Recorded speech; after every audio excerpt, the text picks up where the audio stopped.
I'm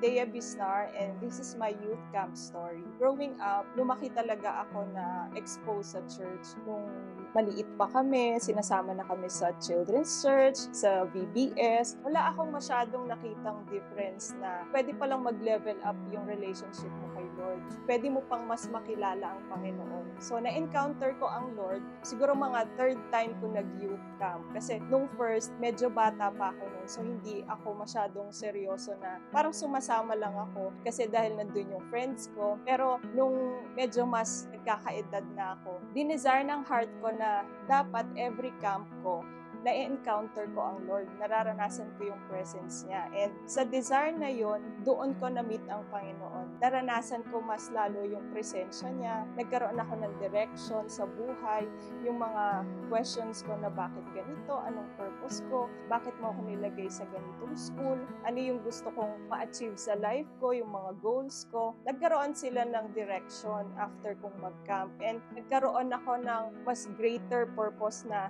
mag-a-attend ako kasi gusto ko siyang maranasan. So, yung encounter na yon, nag-lead yon sa gusto ko nang mag-ministry, gusto kong iserve pa si Lord on a deeper level. Nag-desire ako na magturo ng children's church. Hindi lang yon, nag-aral ulit ako ng education kasi nga pinalawak ni Lord yung thinking ko na hindi lang ako para dito, hindi ka nakukulong sa maliit na kahon na pwedeng ilawak ni Lord yung horizon mo hanggang makuha mo yung purpose na pinapagawa niya sa'yo. Very helpful siya kung ano yung mga natanim sa akin simula pa nung bata ako hanggang sa youth camp and now dun sa married na ako. Sabi nga, di ba, all things work together for good to those who love the Lord. Kaya nga, importante na ang bawat kabataan, grounded sila, yung mga words ng Panginoon talagang inculcated sa mind and sa heart. And ang youth camp po kasi, di ba, pag sa high school or sa college, tinatrato natin sila na maraming friends, masaya,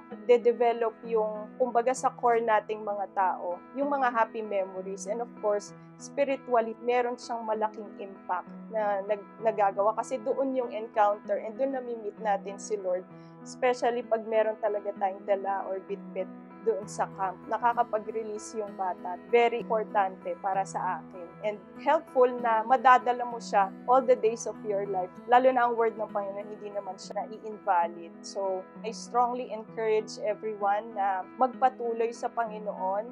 And dahil malapit na po ang youth camp, sa lahat po ng may heart na tinatouch ni Lord na mag-sponsor po ng one or more na youth po para ma-experience nila. Not just for fun po ito, but for spiritual growth and development. Hindi lang po ito pang saya-saya lang na habang nagbabakasyon, pero it's an encounter with the Lord po na hanggang sa pagtanda nila, ibabaunin nila yon na hindi nila makakalimutan. And yung interaction po na yon, yung relationship na mangyayari po sa youth camp, magbubunga po yun hanggang sa magkaasawa sila, dadalhin po nila yung word ng Panginoon na yun na magagamit nila for their everyday life.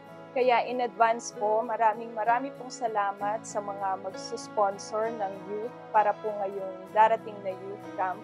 We know na ang lahat po ng ibinibigay natin para sa Panginoon na hindi po nasasayang, lalo na po sa mga buhay na matatouch po ng youth camp na ito. Kaya we are thanking everyone, yung pa lang po sa mga nag-iisip pa lang, pag-pray po natin na bigyan po tayo lahat ng Panginoon ng capability na mag-sponsor po ng mga youth para po ngayong youth camp. Thank you po and God bless.